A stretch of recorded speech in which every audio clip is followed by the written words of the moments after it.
Hi guys, welcome back to my channel. My name is Umang Bhanushali and I am a civil engineer by profession. I have a keen interest in finance and my goal is to make financial education simpler and easier to understand. A few years ago, I was earning good money but still stressing about my bills. Turns out, I was making the same money mistakes most people do. So let's fix that. Today's topic, I will break down 7 habits that look harmless but are quietly draining your wallet. No complicated terms, just real fixes from someone who's been there. By the end of this video, you will have a clear plan to turn things around. So let's jump in. When I landed my first engineering job in Canada, I thought I made it. Finally, I can buy that fancy apartment. But after 6 months, I was still broke. You know why? Because every raise went directly to the new bills, like gym membership that I never used and the car payments. It's what financial experts call lifestyle inflation. This brings to the mistake number one, upgrading your lifestyle whenever you earn more. Every raise feels exciting for about 2 weeks. Then it becomes a new normal. The worst part, you won't even see until it's happening and you are trapped. Statistics say that 63% of people who are earning above 100k are, are living paycheck to paycheck. Those are the people with great careers and still they are stressed about money every month. The median income of an engineer in Canada is $85,000 and they have less than $1,000 in saving. Lifestyle creep is a serious wealth killer. To overcome this, what I did, I follow a simple budgeting rule that is 50-30-20 rule. 50% goes to your wants, that is rent, groceries, and utility bills. 30% for your needs, such as dining out, entertainment, and for your hobbies. And 20% goes to your savings for your future self, such as building an emergency fund. Let's take an example. If you are earning $4,000 per month, then 50%, that is $2,000, goes to your wants, such as rents, utilities, and grocery bills. 30% for your needs, such as dining out and or for your hobbies, and 20% for your savings, like building an emergency fund or investing. In case if your income raises by $1,000, like so, in this case, the 50% would be like $2,500, 30% would be $1,500, and 20% would be $1,000. Now you noticed that your savings increased by $200 without your spending. Now this makes your finances more strong. Understand, your finances or your income is a foundation for your wealth. If you add more weight without reinforcing, it will crack. Middle class habit number two. My buddy, he bought a brand new car on his part time job. He thought he could easily make the payments. But after 3 years, he has already paid way more than the cost of the car and still owes 1,000. That car cost him his savings, gave him a whole lot of stress. This brings to a middle class habit number two, that is, letting the debt snowball out of control. Do you know why this happens? When you finance something like a car, especially on limited income, it's easy for costs to spiral. Car loses value fast, and on top of that, you pay interest. That that brings the cost of the car way more than the sticker price. For an example, car loses its value 20 to 30% on the first year itself. On top of that, the average interest rate is around 6 to 8%. And if you borrow $20,000, that is, you are paying $1,200 to $1,600 a year, and that money is just vanishing into the air. To fix this, what you can do is that you can follow this smart approach. Use debt avalanche method. So, sort out your debts from highest to lowest interest rate, and then pay the minimum amount on all the debts. And whatever the remaining cash you have, put put that into highest interest debt. And then once it's paid off, then move on to the second one and go on. Why it works? Because you're plugging the biggest leak first. Those high interest can cost you those high interest debt can cost you more over time. Also, you can follow the 24-hour rule.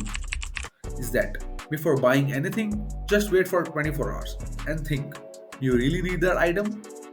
Or can I pay for that item without borrowing? If yes, then go for it. And if no, just don't buy it. Usually, your urge will fade away and you will save a lot of money. Mistake number three. Let me share with you something that I learned the hard way. My coworker and I had the same salary. He started investing when he was 25 years old. And I thought, I will wait. I had plenty of time, so I will wait until 30.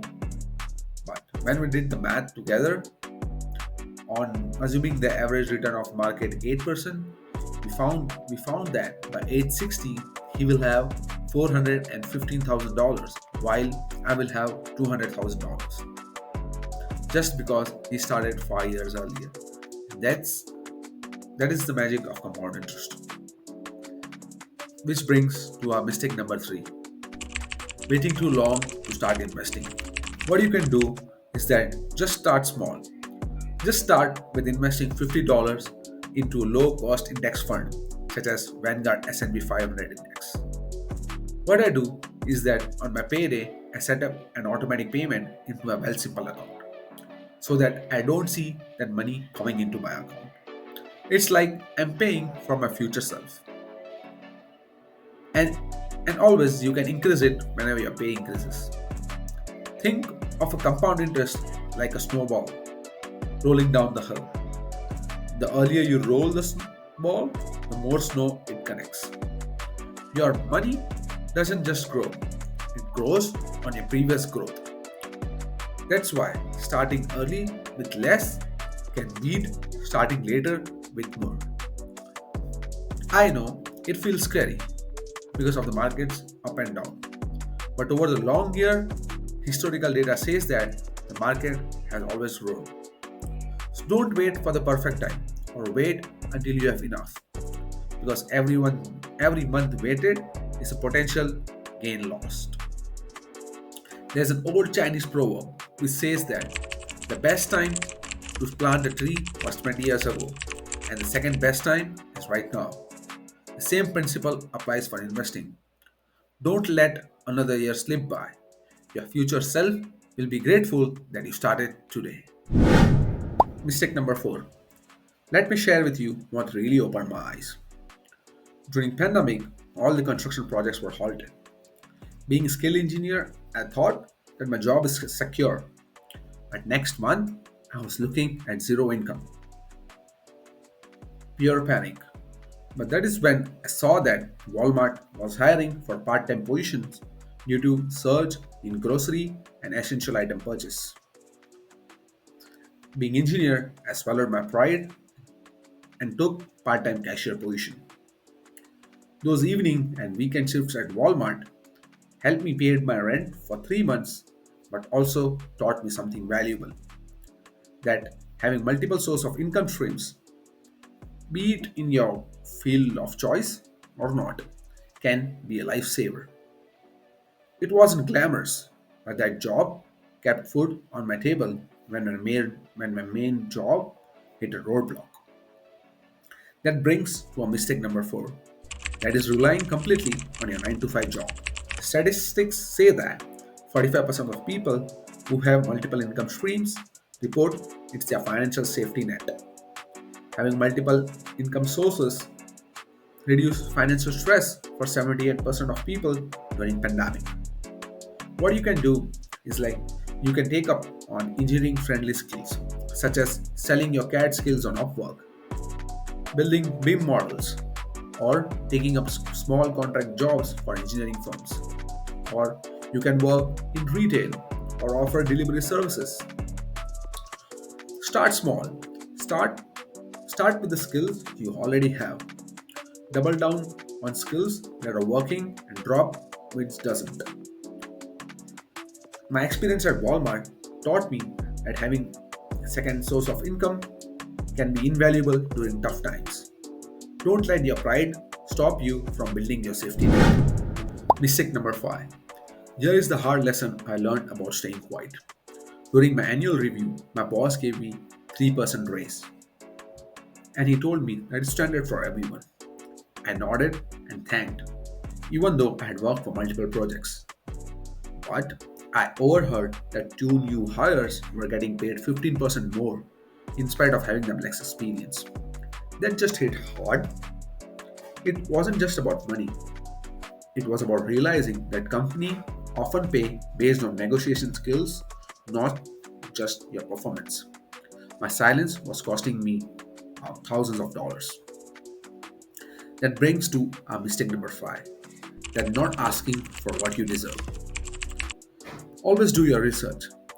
You can look for research sites such as Glassdoor, or LinkedIn, or Indeed. Connect with recruiters and ask about what's their salary for your job. Also, document your wins.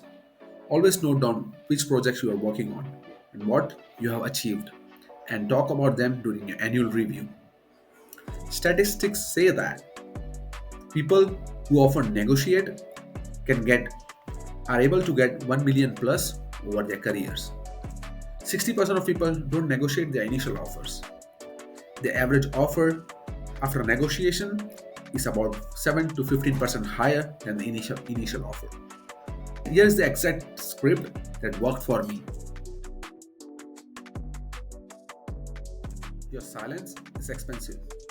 Every dollar not negotiated is dollar lost forever, and it compounds over your entire career. Being prepared and professional in asking for what you deserve isn't about just today's paycheck, but it is about your financial future. Here's an embarrassing money lesson. I bought $1,000 watch. Do you know why? Just to impress my coworkers. I maxed out my credit card for it. And you know what happened? Nobody even noticed. But the 22% interest rate on my credit card sure made known itself. It took me months to pay that off. And each payment helped me realize that how I would let social pressure push me into debt. That brings to a mistake number 6, that is spending to impress others. Statistics say that 40% of people spend just for social media. Average person spend $3,600 on status appearances. 70% of millennials overspend on appearances.